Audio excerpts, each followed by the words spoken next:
À plus de 3 km du nord de l'Argentine, le parc national Los Glaciares se situe à la frontière chilienne, dans le sud-ouest de la Patagonie argentine.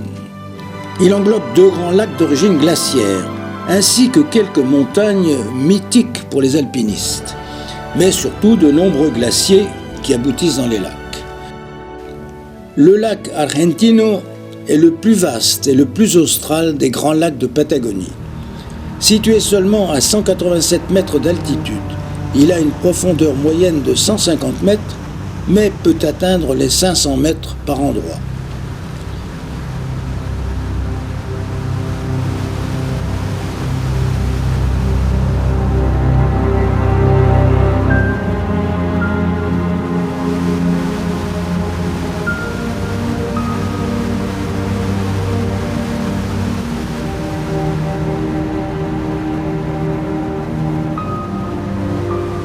C'est sur ces rives que viennent mourir quelques-uns des 47 glaciers du parc national de Los Glaciares. Lorsqu'ils se disloquent, ces géants donnent naissance à des icebergs d'une glace légèrement turquoise, parce que très ancienne et très dense.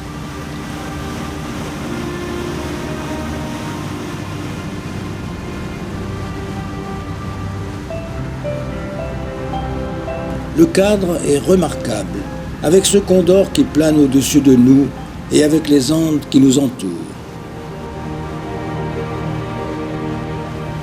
En fondant, ces blocs gelés confèrent aux eaux du lac une couleur d'un bleu laiteux caractéristique, que les Argentins nomment dulce de glaciar, crème de glacier.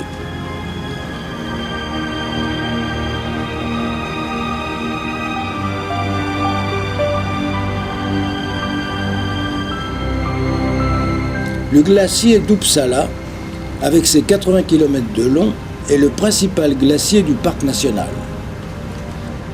Malheureusement, la masse des glaces obstruant le passage nous oblige à laisser ce géant de côté et à nous diriger vers un autre glacier, le Spiegazzini.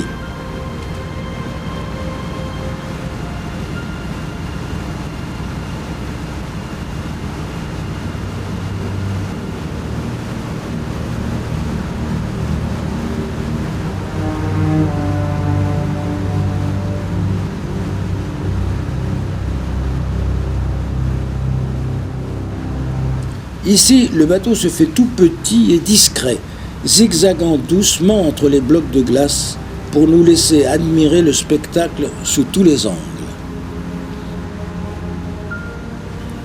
Sur le bras nord du lac Argentino, de nouveaux icebergs, comme égarés au milieu des eaux, qui montrent leur incroyable couleur bleue pure et phosphorescente.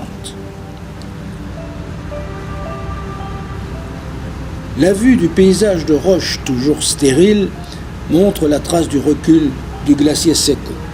Le recul de ce dernier a été de plus d'1 kilomètre au siècle dernier.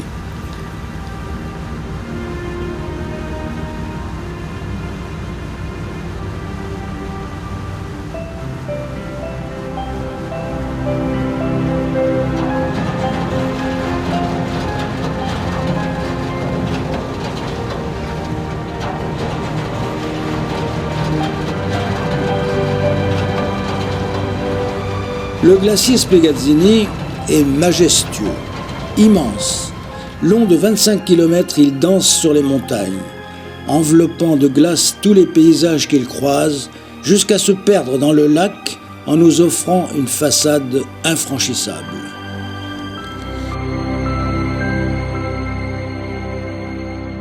Nous nous approchons à quelques mètres de ce mur de glace d'1 kilomètre et de 100 mètres de haut, scrutant ses nuances, les reflets du soleil sur la glace, et en nous laissant envahir par les émotions qui nous submergent.